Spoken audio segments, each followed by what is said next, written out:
Think about the first time you ever saw your favorite show. I almost guarantee, with some rare exception, that character design played a major part in your first impression. Marketing for anime is almost always built around art style and character design as a central facet. And whether or not it's subconscious or at the front of your mind, character design has a large impact in the way we consume media. I still haven't watched Code Geass because I don't like the way it looks. Which is also funny because I think the show I talk about most on this channel can fall into that same category, alienating people before they even give a chance to it because it looks boring. I think Frieren often introduces characters whose initial designs seem uninteresting, but after just a little bit of time end up being fantastic. Welcome to Season 2 of Exploring Frieren. My name is Pei, and today we're talking about when great design is hidden under the surface. In all forms of storytelling, there's this huge emphasis on clarity. Tons of different tools are used to guide an audience's focal point. If you take cinema, for example, lens blur, lighting, and color are used to help guide audiences' eyes. Characters' names, or if they even have one, help indicate the level of importance they have to the story. And one incredibly pronounced example of this is character design. This meme from Yu-Gi-Oh! That I've pointed at in the past is an obvious case of this. And main character syndrome in design is incredibly popular in anime. Before we have a single scene showing us anything about a character, we can learn a lot about them by the way they're drawn. Gojo from Jujutsu Kaisen and Himmel from Frieren Beyond Journey's End are vain, powerful characters at the center of attention. Megumi, also from Jujutsu Kaisen, and Sasuke are edgy and withdrawn. In Western cartoons, where there's a lot of liberty taken in character design involving shapes, there's tons of association we have with specific angles and build. So while there's lots to learn on the surface level when it comes to character design, there's also layers beneath that you can play with. And I think Frieren has really strong examples of this. My two favorite being Zain from Season 1 and the Hero of the South from Season 2. Both characters with initial designs that had me going, eh. But I was wrong. The characters are actually awesome and the designs fit so perfectly for how they're written. Legitimately, they made me think a pencil mustache was a good decision. And I find that really impressive. Today's video is brought to you by Opera GX, a browser I've been using for a while now. One with multiple built-in features I've not seen before that I use regularly. One of my personal favorites is the video pop-out feature. Click away from a show you love or literally this video to go check out another tab and the video will pop out in a floating window. You can drag it around, resize it. I'm a huge fan of this feature and use it very regularly. But there's other practical and easy to use features too, like its built-in ad blocker and VPN, which gives you access to content restricted by country. But what about specification and customizability?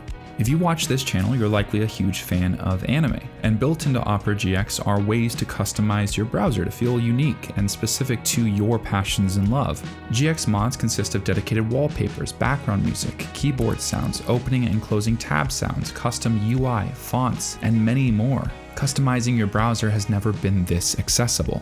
And on the topic of being easy to use, Opera has a quick import tool.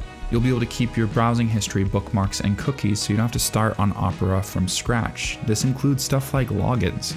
So if you're interested in giving this browser I'm a huge fan of a shot, click the link down below to download Opera GX today. Once again, thank you to Opera GX for sponsoring this video.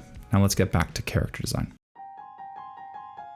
There's this great video from a channel called Lines in Motion that talks about Dungeon Meshi's character design.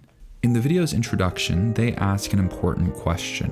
What makes for a good character design? This entire video is dedicated to not only answering that question, but also exploring it in application, specifically to Delicious in Dungeon. With a single usage of good character design, so many descriptives can be shown and not told. Any piece of media is a result of many different decisions that are all executed independently to create a singular product. Ignoring the process of actually releasing and distributing any piece of media, to create something like anime requires voice acting, sound design, composition, directing, color design, storyboards, in-between animation and writing, etc. There are too many individual parts to list easily in a video. And something Lines in Motion argues very eloquently is how character design is often an underappreciated part of manga, and by extension, anime adapting manga. Coming back to that question of what makes good character design, Lines in Motion argues that it ultimately relies on the purpose. Sometimes character design is functional, sometimes it's stylistic. More often than not, it's a mix of the two.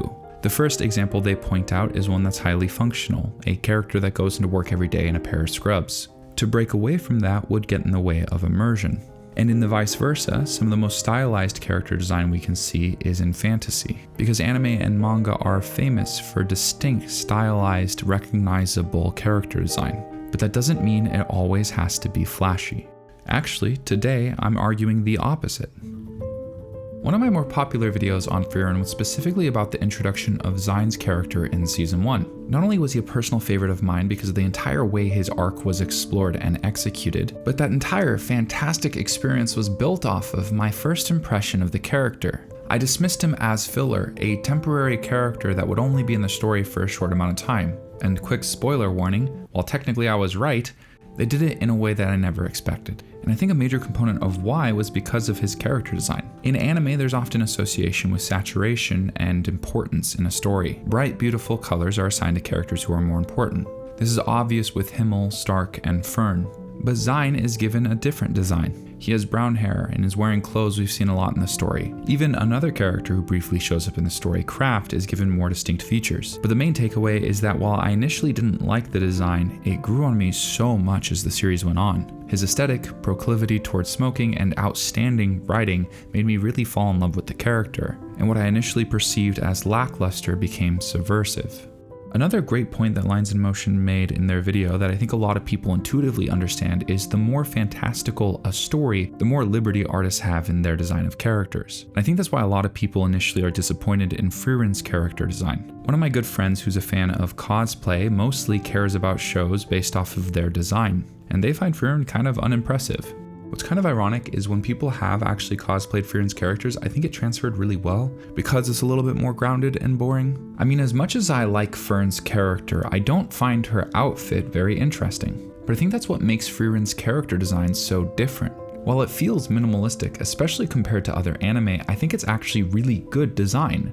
Because the closer you look, the more familiar you are with the story, the more their design makes sense and actually kind of enhances the character. One of the things I've argued repeatedly across all of these videos is that part of what makes Frieren so special is how it subverts expectations by first accepting them. It doesn't just find new ways to do things, it finds further depth in things we've already thought have been played out. I think there's a really cool experience in seeing a character that's designed to be initially unappealing and then having them grow on you immensely.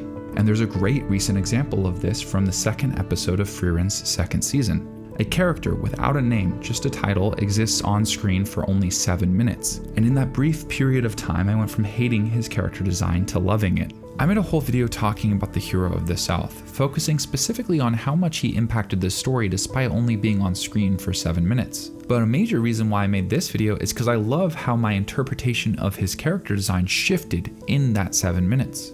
I'll be honest, I don't like pencil mustaches. But my god, by the end of this episode, I thought it was the coolest decision. But he does seem boring, especially at first. Look at his color scheme, from his brown hair to his clothes. It's such a foreign character design in the world of anime that's filled with bright colors and unrealistic hair choices. And that's kind of the thesis of this video, is I think Frieren's character design is working really well within limitations. The more I look closely and pay attention, the more I feel like it fits the story and characters. It's part of this show's unique feel.